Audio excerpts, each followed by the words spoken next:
Ini adalah rahasia tengah malam. Beranikah kau mendengarnya?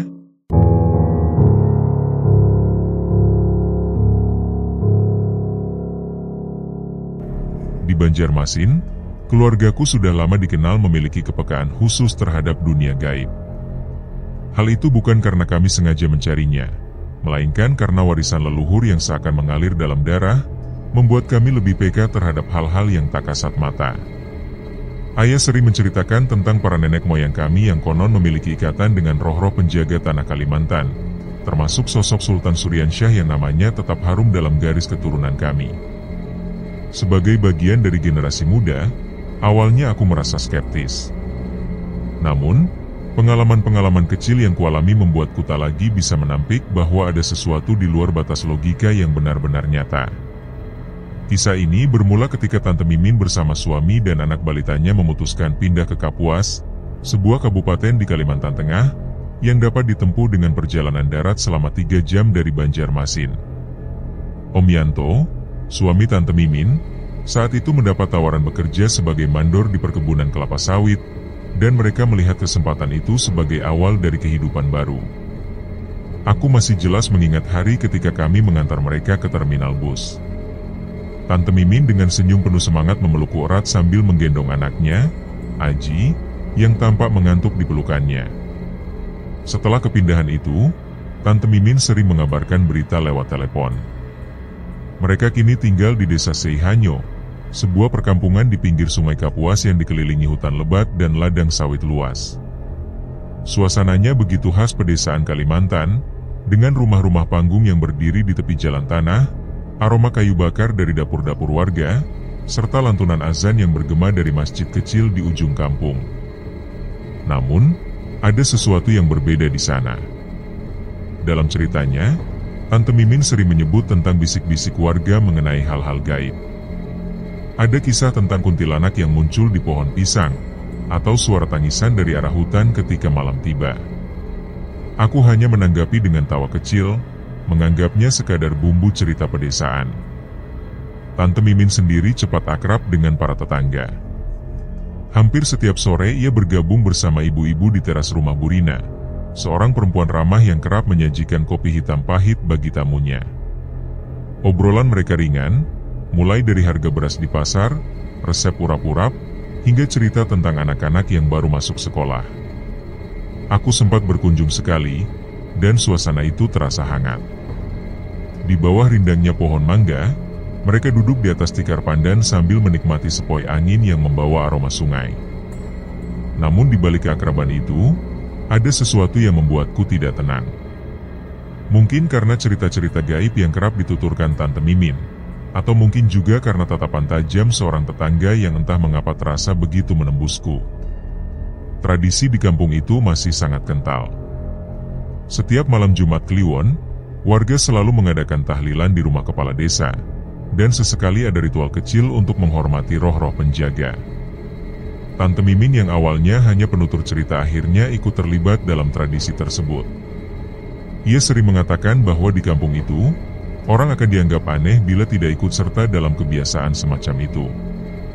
Aku hanya mengangguk mendengarnya, meski dalam hati bertanya-tanya apakah kepindahan mereka benar-benar akan membawa kehidupan baru, atau justru menyeret mereka pada sesuatu yang tidak pernah mereka bayangkan sebelumnya. Siang itu, udara di desa Seihanyo terasa sangat gerah, sebagaimana kebanyakan hari di Kapuas yang selalu diselimuti kelembapan. Matahari bersinar terik, membuat daun-daun pisang di pekarangan Burina tampak layu. Aku sedang berkunjung ke rumah Tante Mimin untuk membantu mengurus Aji yang baru berusia 2 tahun dan rewel karena hawa panas. Di teras rumah Burina, para ibu tetangga seperti biasa berkumpul duduk lesehan di atas tikar pandan yang sudah usang. Aroma kopi hitam dari cangkir-cangkir kecil bercampur dengan bau tanah kering yang terbawa angin dari jalan kampung. Tante Mimin, dengan daster bermotif bunga yang warnanya sudah agak pudar, duduk di samping Burina sambil mengipasi Aji yang tertidur di pangkuannya. Obrolan hari itu bermula ringan. Bu Sari bercerita tentang anaknya yang baru lulus SMP dan ingin melanjutkan sekolah ke kota. Bu Nia, tetangga baru yang suaminya seorang tukang kayu, mengeluhkan harga minyak goreng yang naik di pasar. Sesekali tawa kecil terdengar, diselingi suara ayam berkokok dari kejauhan. Aku duduk agak jauh di sudut teras, pura-pura sibuk mengupas mangga untuk Aji, meski sebenarnya mendengarkan obrolan mereka dengan setengah hati. Hingga tiba-tiba suasana berubah ketika Bu Leni, istri seorang polisi yang bertugas di kantor kecamatan, mulai berbicara. Nada suaranya penuh keyakinan, seolah ingin menegaskan bahwa keluarganya tidak pernah takut pada siapapun di kampung. Ia menceritakan bahwa keluarganya memiliki teman dari kalangan gunung yang ahli dalam hal santet, dan siapapun yang berani mencoba mengusik mereka pasti akan menyesal. Ia bahkan menuturkan kisah tentang seseorang yang pernah berniat buruk terhadap kerabatnya, namun tak lama kemudian orang itu jatuh sakit parah hingga tak mampu berjalan. Ia menyampaikan ceritanya dengan tawa kecil, seakan itu hanya lelucon, namun sorot matanya menatap tajam ke arah ibu-ibu lain, seolah mencari reaksi. Tante Mimin yang biasanya cerewet mendadak terdiam, dan tangannya yang mengipasi Aji sempat terhenti. Dari tempatku duduk, bulu kuduku berdiri. Bukan semata karena cerita tentang santet yang bagiku sudah biasa terdengar di Banjarmasin, tetapi lebih karena nada suara Bu Leni yang terasa sebagai ancaman terselubung. Bu Rina dengan cepat mengalihkan pembicaraan ke hal lain, seperti membahas resep ikan patin bakar untuk acara tahlilan minggu depan. Namun, ketegangan yang sempat muncul di udara tidak sepenuhnya hilang. Senyum kaku terlihat di wajah ibu-ibu lain, beberapa hanya mengangguk tanpa berani menimpali. Setelah Bu Leni pamit pulang dengan mengayuh sepeda tuanya menuju rumah di dekat kantor desa, barulah bisikan pelan terdengar. Beberapa ibu saling berkomentar dengan nada takut, dan aku melihat bagaimana tatapan Tante Mimin dipenuhi kegelisahan meski bibirnya berusaha menyunggingkan senyum tipis. Malam harinya, saat aku membantu Tante Mimin menjemur pakaian di belakang rumah, ia sempat mengungkapkan perasaan merindingnya terhadap perkataan Bu Leni siang tadi. Aku hanya mengangguk, tanpa tahu harus menanggapinya bagaimana. Dari kejauhan, suara jangkrik dan katak di tepi sungai bersahut-sahutan, tetapi entah mengapa malam itu terasa lebih gelap daripada biasanya. Sebuah firasat buruk mulai menggelayut di hatiku, meski aku berusaha menepisnya. Di kampung seperti ini, aku tahu betul bahwa kata-kata tidak pernah hanya sekadar angin lalu, karena ucapan seseorang bisa saja membawa petaka yang tak terduga. Keesokan harinya, suasana desa tampak berjalan seperti biasa. Pagi masih diselimuti kabut tipis yang menggantung di atas sungai Kapuas, sementara aroma asap kayu bakar menyeruak dari dapur-dapur rumah panggung. Aku membantu Tante Mimin menyapu halaman sambil sesekali memperhatikan Aji yang bermain dengan kerikil di bawah pohon mangga. Suara ayam berkokok dan deru mesin perahu yang melintas di sungai mengisi udara, menciptakan irama khas pedesaan yang seharusnya menenangkan. Namun, setelah obrolan kemarin di teras rumah Bu Rina, ada sesuatu yang terus terasa mengganjal di hati, seperti kerikil kecil yang terselip di sandal, tak terlihat namun selalu mengganggu. Sore harinya, ibu-ibu tetangga kembali berkumpul di teras Bu Rina. Kali ini Bu Leni, istri polisi yang sebelumnya sempat bercerita tentang santet, tidak hadir karena harus menemani suaminya menghadiri acara di kantor kecamatan. Absennya Bu Leni seolah memberi ruang bagi ibu-ibu lain untuk berbicara lebih leluasa. Aku duduk di sudut, tetapi telingaku menangkap setiap kata yang terlontar. Bu Sari membuka obrolan dengan nada hati-hati, menyebut bahwa perkataan Bu Leni kemarin terasa membuat merinding, apalagi soal santet yang diucapkan di depan orang banyak. Tante Mimin yang sedang menyeruput kopi hanya menanggapinya dengan tawa kecil, berusaha mencairkan suasana. Ia menganggap perkataan itu sekadar pamer, dan menurutnya tidak masuk akal bila keluarga polisi berhubungan dengan hal-hal semacam itu. Aku melirik arahnya dan merasa ada kecerobohan terselip dalam nada suaranya. Bunia yang biasanya lebih banyak diam justru ikut menimpali dengan kegelisahan, menyebut tentang kisah di kampung sebelah, di mana seseorang pernah terkena santet dan hanya dalam hitungan hari meninggal dunia setelah tubuhnya melemah mendadak. Obrolan terus bergulir, meski diwarnai tawa ringan, ada ketegangan yang tak bisa sepenuhnya disembunyikan di antara mereka. Aku memilih tidak ikut campur, tetapi hatiku mulai resah. Sejak kecil aku sering mendengar kisah di Banjarmasin tentang bahaya membicarakan perkara gaib sembarangan, apalagi soal santet. Nenekku selalu mengingatkan bahwa kata-kata memiliki nyawa, mampu berbalik menyerang jika diucapkan tanpa kehati-hatian. Aku ingin memperingatkan Tante Mimin agar tidak terlalu lancang dalam berkomentar, namun ia tampak santai, bahkan sempat berseloroh bahwa jika santet benar-benar ada, alangkah baiknya bila bisa dipakai untuk memberantas tikus di dapur. Ibu-ibu lain tertawa mendengarnya, sementara aku hanya mampu tersenyum kaku. Malamnya kabar buruk datang bagai hembusan angin dingin. Bu Rina, yang rumahnya selalu menjadi pusat berkumpul para ibu, datang ke rumah Tante Mimin dengan wajah pucat. Ia menyampaikan bahwa ada tetangga yang kebetulan lewat saat obrolan sore mendengar komentar Tante Mimin. Lalu entah bagaimana cerita itu sampai ke telinga keluarga Bu Leni. Kabar menyebutkan bahwa Bu Leni merasa tersinggung dan marah besar karena keluarganya dibicarakan. Tante Mimin tampak kebingungan, merasa apa yang diucapkannya hanya sekadar bercanda, apalagi sebelumnya Bu Leni sendiri yang memulai kisah tentang santet. Aku duduk di sudut ruang tamu sambil memeluk Aji yang mulai mengantuk, tetapi jantungku berdegup kencang. Desa kecil seperti Sei hanya adalah tempat di mana gosip menyebar lebih cepat daripada asap kebakaran. Pandangan curiga mulai tampak di mata tetangga. Saat aku mengantar Bu Rina pulang, aku sempat melihat beberapa warga berbisik di dekat warung ujung kampung. Tatapannya sesekali mengarah ke rumah Tante Mimin. Suasana kampung yang biasanya hangat perlahan berubah dingin, seolah ada bayang-bayang tak kasat mata yang tengah mengintai. Aku mencoba meyakinkan diri bahwa semua ini hanyalah kesalahpahaman biasa, namun jauh di dalam hati, firasat buruk semakin menguat, seakan ada sesuatu yang sedang menunggu saat untuk muncul. 3 hari setelah obrolan di teras Bu Rina yang memicu kegaduhan, suasana di rumah Tante Mimin berubah drastis. Pagi itu aku terbangun oleh tangisan Aji yang melengking penuh kepanikan, berbeda dari biasanya. Aku bergegas keluar dari kamar tamu menuju ruang tengah, tempat Tante Mimin biasanya menyiapkan sarapan. Di sana mataku terpaku pada pemandangan yang membuat jantungku serasa berhenti. Tante Mimin terkulai di kursi kayu dengan wajah pucat laksana kain kafan.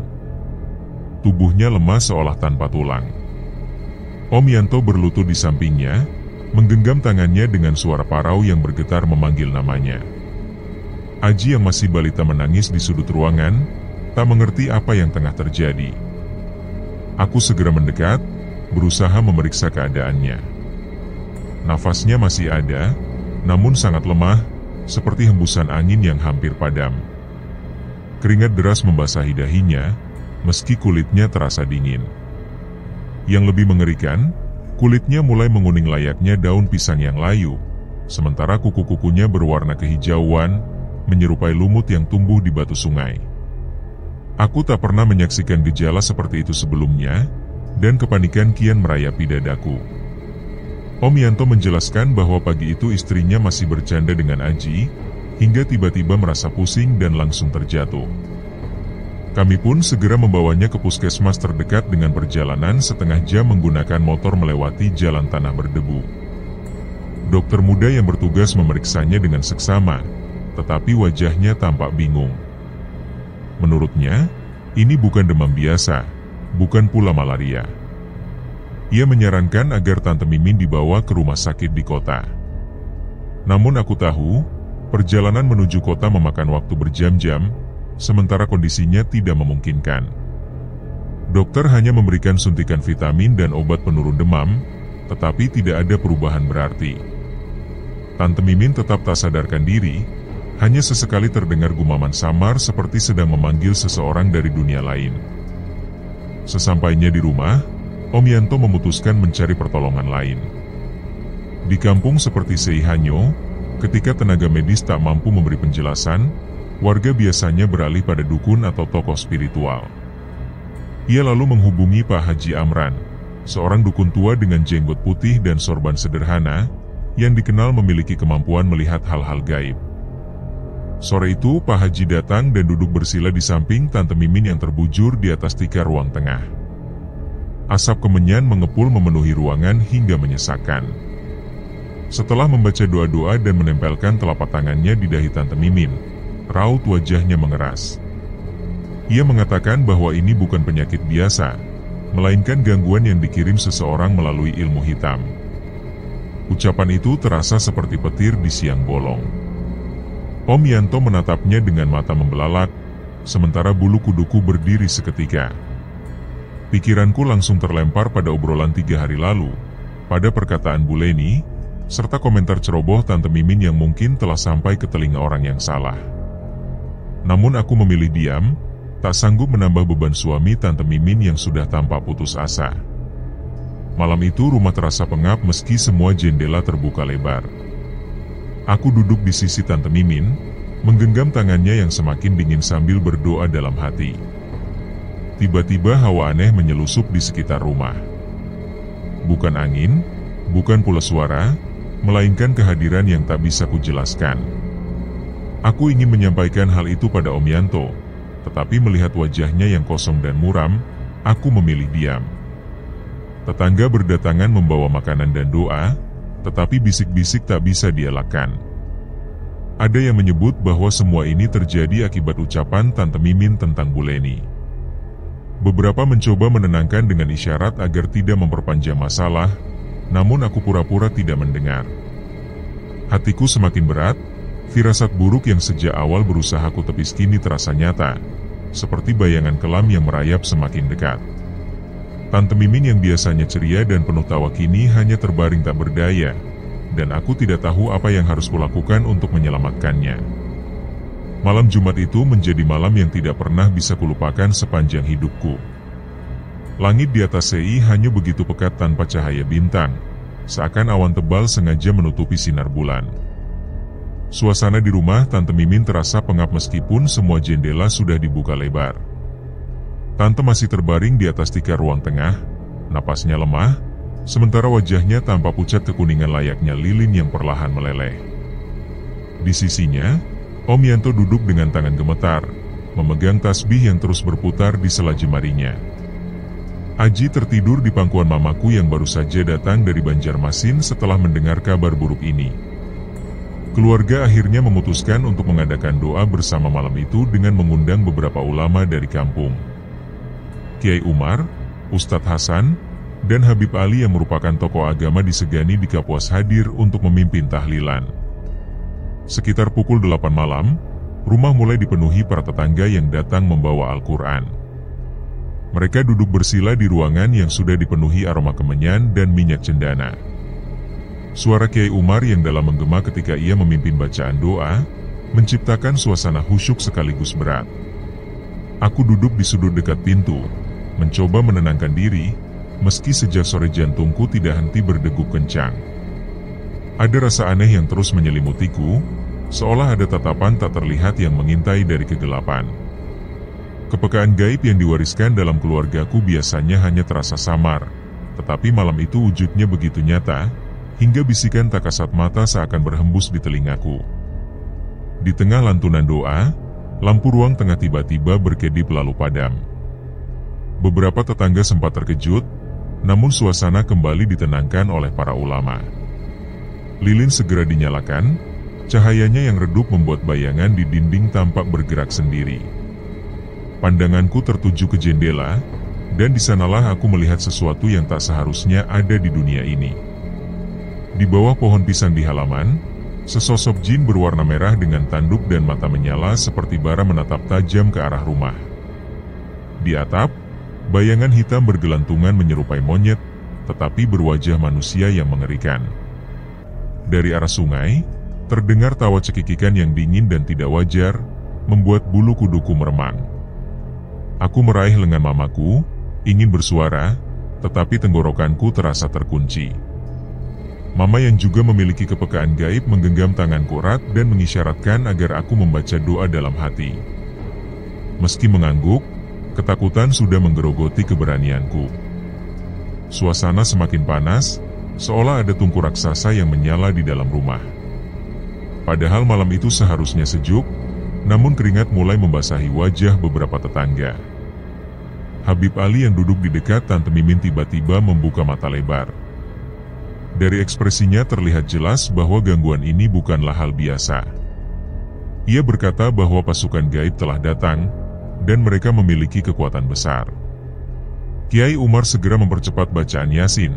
Suaranya kini bercampur dengan zikir keras yang terdengar seperti benteng yang kokoh dibangun untuk menahan serangan tak kasat mata. Suara aneh semakin jelas terdengar dari luar, seperti ranting patah, langkah berat, dan desiran angin yang bukan berasal dari manusia. Om Yanto masih menggenggam tangan Tante Mimin. Tatapannya kosong namun tampak menyimpan kemarahan, seolah ia mengetahui bahwa ada kekuatan yang sengaja menyakiti keluarganya. Malam itu berubah menjadi semacam peperangan yang tak terlihat. Aku hanya bisa bersandar pada doa-doa yang kuhafal sejak kecil, menggenggam tasbih kecil di tanganku sebagai pegangan. Namun setiap kali mata terpejam, bayangan jin merah itu kembali hadir dalam benakku, diiringi tawa menakutkan yang terus bergema. Firasat burukku semakin kuat, mengingat obrolan yang pernah terdengar di teras rumah Bu Rina. Semua itu kini seperti kenyataan yang tak bisa kuhindari. Waktu terasa berhenti di rumah Tante Mimin. Jam dinding menunjukkan pukul 10 malam, tetapi suasana di CI hanya seperti tengah malam yang tak berujung. Doa-doa terus berkumandang, namun hawa di dalam rumah semakin berat, seakan ada beban gaib yang menekan dada kami semua. Lilin yang menyala berkedip-kedip seolah berjuang melawan kegelapan yang ingin menelannya. Ketika aku berusaha menahan rasa takut di samping Mama, suara gemuruh rendah terdengar dari kejauhan. Seperti batu-batu besar yang menggelinding dari bukit, suara itu kian mendekat, disertai derit roda kayu berputar. Aku berlari ke arah jendela, dan apa yang kulihat membuat darahku membeku. Dua truk hitam raksasa yang tampak seperti gumpalan asap pekat bergerak mendekati rumah. Dari dalamnya, sosok-sosok menyeramkan muncul dengan senjata tajam di tangan, mata menyala penuh kebencian, dan wajah terdistorsi mengerikan. Kepekaanku membuatku bisa melihat mereka dengan jelas, meski bagi warga biasa wujud itu hanya berupa suara berisik yang menghantam ranting dan angin kencang yang mengguncang malam. Beberapa tetangga berteriak, bingung dengan kegaduhan yang tak kasat mata. Kiai Umar meminta semua tetap di tempat, memperingatkan bahwa pasukan itu bukan dari dunia manusia. Ustadz Hasan memperkeras bacaan doa perlindungan, sementara Habib Ali memercikan air doa ke sudut-sudut ruangan. Aku semakin menggenggam tangan Mamarat, berusaha menahan ketakutan yang membuat kakiku bergetar.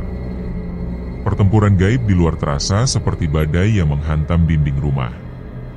Suara desisan dan tawa mengerikan bercampur dengan gemuruh, membuat suasana semakin mencekam. Kiai Umar berdiri dengan tasbih terangkat, mulutnya melantunkan zikir dengan penuh tekad. Salah satu lilin tiba-tiba padam, angin dingin menyelinap masuk, membawa bau tanah basah yang menusuk. Dari dinding kayu terdengar suara cakar yang menggores keras. Tante Mimin yang masih terbaring mendadak menggeliat, mengeluarkan erangan pelan yang membuat bulu kuduku semakin berdiri. Om Yanto yang sedari tadi diam mendadak menatap pintu dengan mata merah membara. Kemarahannya seakan menjadi perlawanan tersendiri, meski aku tidak tahu apakah ia benar-benar melihat hal yang sama denganku. Para ulama terus melantunkan doa dengan semangat, tetapi kekuatan gaib di luar semakin mendesak. Dalam kepanikan itu, aku teringat ucapan nenek yang selalu mengatakan bahwa roh jahat hanya bisa dilawan dengan doa dan pertolongan leluhur. Aku berdoa dalam hati, berharap keajaiban datang di tengah kepungan makhluk gaib ini. Tiba-tiba gemuruh itu berhenti, digantikan keheningan yang lebih mencekam. Habib Ali dengan wajah penuh keringat berkata bahwa mereka mundur, tetapi pertarungan belum selesai. Jantungku berdegup kencang, dan di sudut hati aku menyadari bahwa malam panjang ini baru permulaan. Keheningan yang menyelimuti rumah Tante Mimin setelah serangan gaib itu terasa lebih menakutkan daripada teriakan mengerikan sebelumnya. Lilin-lilin yang masih menyala redup menciptakan bayangan bergoyang di dinding kayu rumah panggung, seolah menandai bahwa kegelapan belum benar-benar pergi. Aku menyaksikan Kiai Umar, Ustadz Hasan, dan Habib Ali yang tetap duduk bersila dengan wajah tegang namun penuh keteguhan hati. Jemari mereka tak henti memutar tasbih, mengiringi zikir yang mengalir tanpa jeda. Di hadapan kami, Tante Mimin masih terbaring lemah di atas tikar, napasnya tersengal seperti api lilin yang hampir padam. Sementara itu, Om Yanto yang sebelumnya penuh kemarahan kini hanya menunduk pasrah, wajahnya dipenuhi keputusasaan. Tangannya mencengkeram erat jemari Tante Mimin, seolah tak rela melepaskannya. Aku duduk di samping Mama, jantungku berdegup kencang, berusaha memahami apa yang baru saja terjadi. Udara di rumah terasa pengap, bercampur aroma kemenyan dan minyak cendana yang kian menyengat. Tiba-tiba, Om Yanto mengangkat kepalanya dengan gerakan tak wajar, layaknya boneka yang ditarik tali. Tatapan matanya yang biasanya hangat kini kosong, lurus menembus ruang tanpa kehidupan. Suara yang keluar dari bibirnya berat dan dalam, sama sekali berbeda dari miliknya.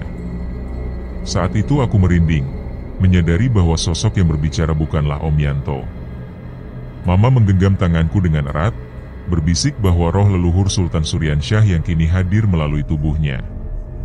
Sebelum aku sempat mencerna ucapan itu, Ustadz Hasan yang duduk di dekat pintu tersentak, tubuhnya bergetar hebat. Suaranya berubah serak namun penuh wibawa. Melalui dirinya, roh Sunan Ampel menyatakan kehadirannya sebagai pelindung umat. Aku tertegun, nyaris tak percaya menyaksikan kenyataan itu. Dua roh agung leluhur, Sultan Suryansyah dan Sunan Ampel, kini benar-benar hadir di depan mata, menjelma melalui tubuh Om Yanto dan Ustadz Hasan. Para tetangga yang hadir terdiam, sebagian berbisik dengan tatapan campuran kagum dan takut. Sementara itu, Kiai Umar dan Habib Ali menunjukkan senyum kecil, seolah memperoleh kekuatan baru dari peristiwa tersebut. Roh Sultan Suryansyah melalui Om Yanto kemudian berdiri gagah, menyatakan bahwa pasukan gaib yang dikirim oleh seseorang yang dipenuhi dendam tidak akan berhenti hingga tujuannya tercapai. Tangannya terangkat, dan seketika hawa panas di ruangan berubah menjadi sejuk, seakan angin tak kasat mata menyapu kegelapan yang menyelimuti malam. Suara desisan dan tawa menyeramkan kembali terdengar, meski kali ini terdengar lebih lemah, seolah ketakutan. Roh Sunan Ampel melalui Ustadz Hasan melantunkan zikir dengan nada dalam, diiringi gerakan tangannya yang membentuk perisai gaib tak terlihat. Aku menyaksikan dengan mata kepalaku sendiri bagaimana sosok-sosok hitam di luar jendela mulai mundur. Bahkan makhluk besar berwarna merah dengan tanduk menyeramkan tampak meringkuk, sorot matanya meredup kehilangan daya. Dari arah gunung kembali terdengar suara gemuruh, namun kali ini lebih menyerupai jeritan kepedihan dibanding ancaman. Para ulama terus memperkuat doa mereka, sementara roh leluhur tampak memimpin pertempuran gaib tersebut. Air mataku mengalir, bercampur antara rasa takut dan kagum. Warisan leluhur yang selama ini hanya kudengar dari cerita nenek, kini nyata di hadapanku, melindungi kami dengan kekuatan yang tak terbayangkan. Perlahan suasana rumah mulai kondusif. Lampu yang sempat padam kembali menyala, meski redup. Tante Mimin mengeluarkan suara lirih, dan untuk pertama kalinya malam itu kulihat rona tipis kembali ke wajahnya. Om Yanto, yang kini bebas dari kerasukan, tampak lemah seperti habis menempuh perjalanan jauh, sementara Ustadz Hasan juga tampak kelelahan namun sempat tersenyum tipis, memanjatkan syukur karena malam itu kami mendapat perlindungan. Aku memeluk Mama Rat, merasakan sedikit kelegaan, namun jauh di dalam hati aku sadar bahwa pertarungan belum berakhir. Kekuatan gaib yang mengincar Tante Mimin masih bersembunyi di luar sana, dan firasatku mengatakan malam itu hanyalah jeda sebelum badai yang lebih besar. Selepas pertempuran gaib yang mencekam, rumah Tante Mimin perlahan mereda suasananya. Cahaya lilin yang tadi redup kembali stabil, dan hawa pengap yang menyesakkan dada berganti hembusan angin sejuk yang menyelinap dari jendela. Kiai Umar, Ustadz Hasan, dan Habib Ali masih duduk bersila. Wajah mereka dipenuhi keringat namun dihiasi syukur. Om Yanto tampak kosong, seperti baru bangun dari mimpi panjang setelah kerasukan roh Sultan Suryansyah. Tante Mimin untuk pertama kalinya menunjukkan tanda-tanda membaik, napasnya lebih teratur dan warna kuning di kulitnya sedikit memudar, meski kukunya masih menghijau secara mengerikan. Aku menggenggam tangan Mama Rat, lega namun tetap waspada, bagai prajurit yang sadar perang belum usai. Menjelang dini hari, sekitar pukul 1, Kiai Umar memutuskan mengakhiri doa bersama. Ia mengingatkan bahwa meski malam ini kami dilindungi, kewaspadaan tetap harus dijaga.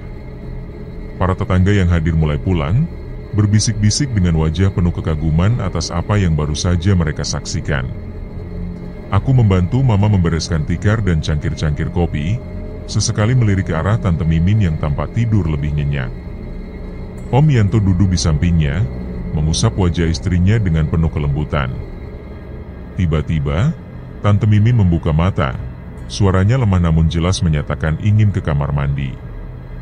Tubuhnya berusaha bangun meski masih gemetar. Om Yanto dan Mama segera menopangnya, sementara aku mengambil sandal di dekat pintu.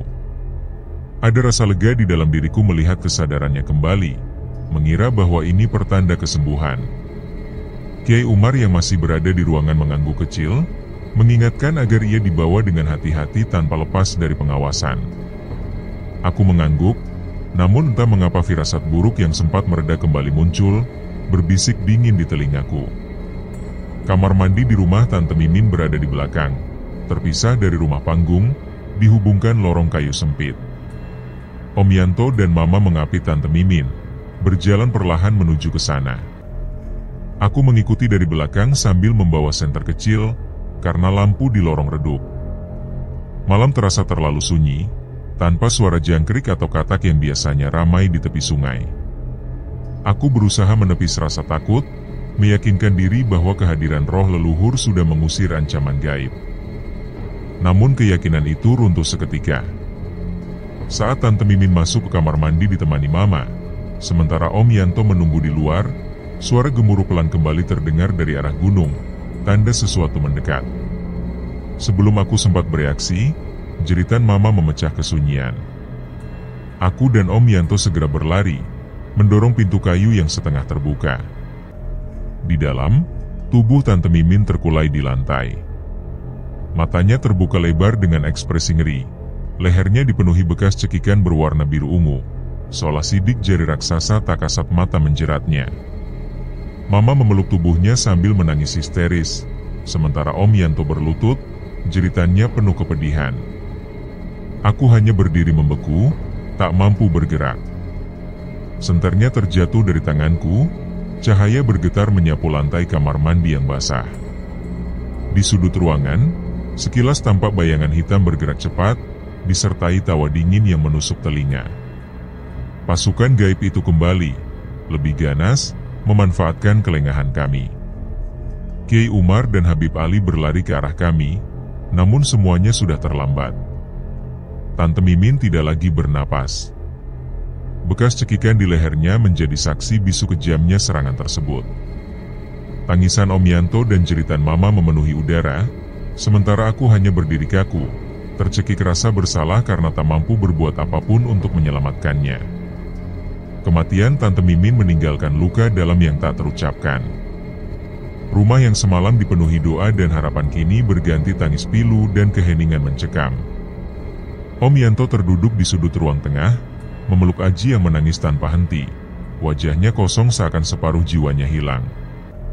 Mama masih terguncang, memelukku erat sambil berulang kali menyalahkan diri karena tak bisa menyelamatkan kakaknya. Aku hanya terdiam, menanggung beban rasa bersalah yang menyesakkan dada. Di luar rumah, warga kampung berkumpul di halaman. Bisikan mereka penuh simpati, namun juga syarat ketakutan. Cerita tentang serangan gaib malam itu menyebar cepat, bagaikan api yang melahap jerami kering. Pagi itu Kiai Umar, Ustadz Hasan, dan Habib Ali masih berada di rumah, berbicara pelan dengan Om Yanto mengenai langkah yang harus ditempuh selanjutnya. Mereka menyarankan agar jenazah Tante Mimin segera dimandikan serta dikafani sesuai adat, namun sesuatu pada wajah Om Yanto tiba-tiba berubah. Sorot matanya yang sebelumnya dipenuhi keputusasaan kini memancarkan kemarahan yang dalam, seakan ada bara yang terpendam lama. Tubuhnya bergetar hebat, suaranya kembali berat dan asing, menyerupai malam sebelumnya. Saat itu aku menyadari roh leluhur, Sultan Suryansyah, kembali merasukinya. Aura yang muncul kali ini jauh lebih kuat, seperti badai yang siap meluluh lantakan apa saja di hadapannya.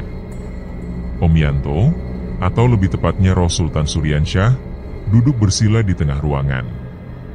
Tangannya menggenggam tasbih tua yang dahulu sering digunakan nenek, lalu mulai melantunkan mantra dalam bahasa Banjar kuno. Kata-kata itu tidak seluruhnya kupahami, namun setiap suku katanya mengandung getaran yang syarat kekuatan. Kiai Umar mengangguk seakan mengerti maksud roh leluhur tersebut. Ia tampak yakin bahwa santet itu akan dikembalikan kepada pengirimnya. Habib Ali segera memercikan air doa ke arah tubuh Om Yanto untuk memperkuat jalannya ritual. Aku hanya mampu berdiri di sudut ruangan dengan jantung yang berdentum keras. Udara seketika menjadi berat, namun kali ini bukan karena kehadiran gaib yang jahat, melainkan kuasa leluhur yang sedang bekerja. Tepat sekitar tengah hari, terdengar ledakan keras dari arah gunung di seberang sungai Kapuas. Getarannya begitu kuat hingga kaca jendela berderit keras, membuat beberapa tetangga berhamburan keluar rumah dengan wajah cemas, menatap ke arah gunung yang menggelegar. Aku menoleh pada Om Yanto yang kini tampak lemas, wajahnya pucat tetapi matanya memancarkan kepuasan. Sesaat kemudian suaranya kembali normal, lalu tubuhnya ambruk ke dalam pelukan Ustadz Hasan.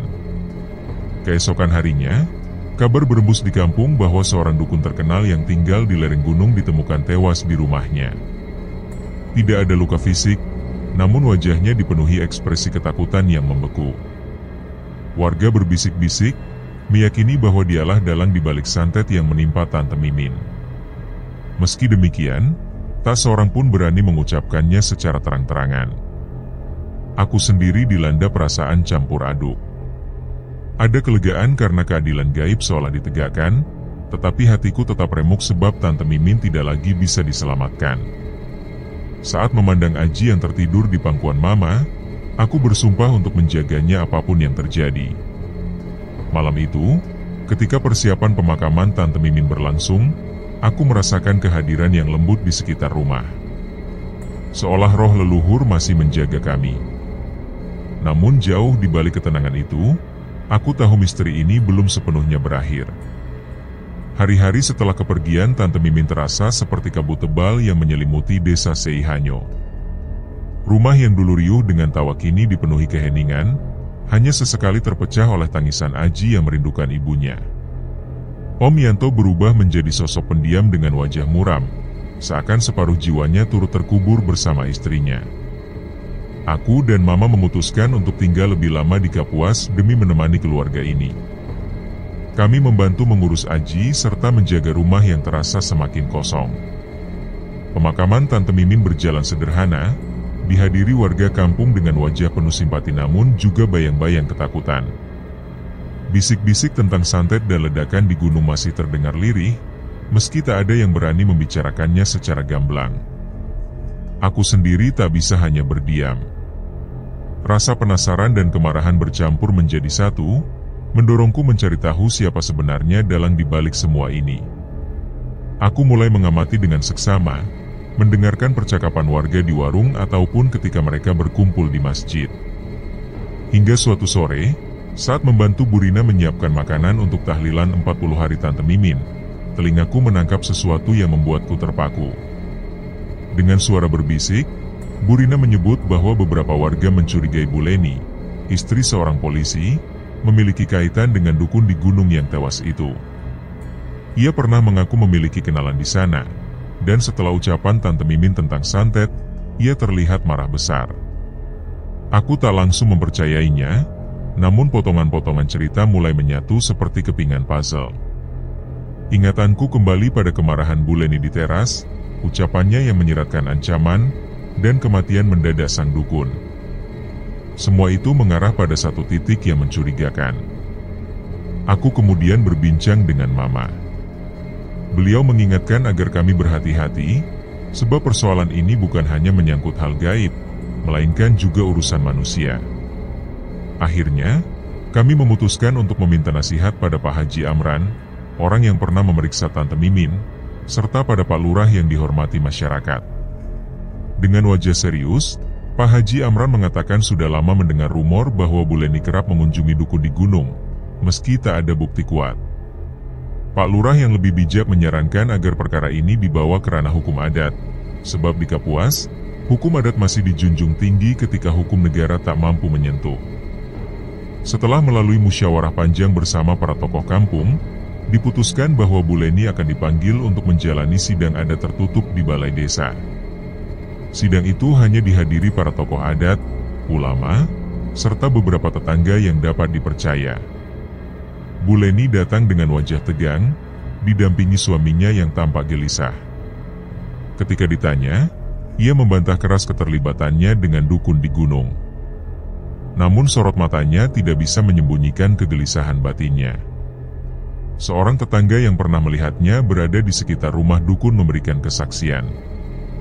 Meski tanpa bukti fisik, tekanan adat serta tatapan warga membuat Bu Leni akhirnya terdiam dan menunduk. Tanpa pengakuan langsung, sidang adat menjatuhkan keputusan, Bu Leni dan keluarganya harus diasingkan dari kampung selama 7 tahun sebagai bentuk hukuman sosial. Keesokan harinya, keluarga itu pindah tergesa-gesa, meninggalkan rumah yang kini tertutup rapat. Warga berbisik kembali, namun kali ini dengan nada lega, seakan beban tak kasat mata terangkat dari desa. Aku berdiri di tepi sungai Kapuas, memandang gunung yang kini tampak tenang. Dalam hatiku, aku merenungi keadilan yang terasa pahit. Dukun itu tewas, Bu Leni mendapat hukuman, tetapi Tante Mimin tetap tidak akan pernah kembali. Aku meraih Aji yang tersenyum kecil sambil bermain kerikil, lalu memeluknya erat. Di dalam hatiku, aku bersumpah menjaga keluarga ini dengan segenap tenaga. Kekuatan gaib dan warisan leluhur yang menjaga kami adalah anugerah, sekaligus pengingat bahwa dunia ini memiliki batas tipis antara yang nyata dan yang tak terlihat.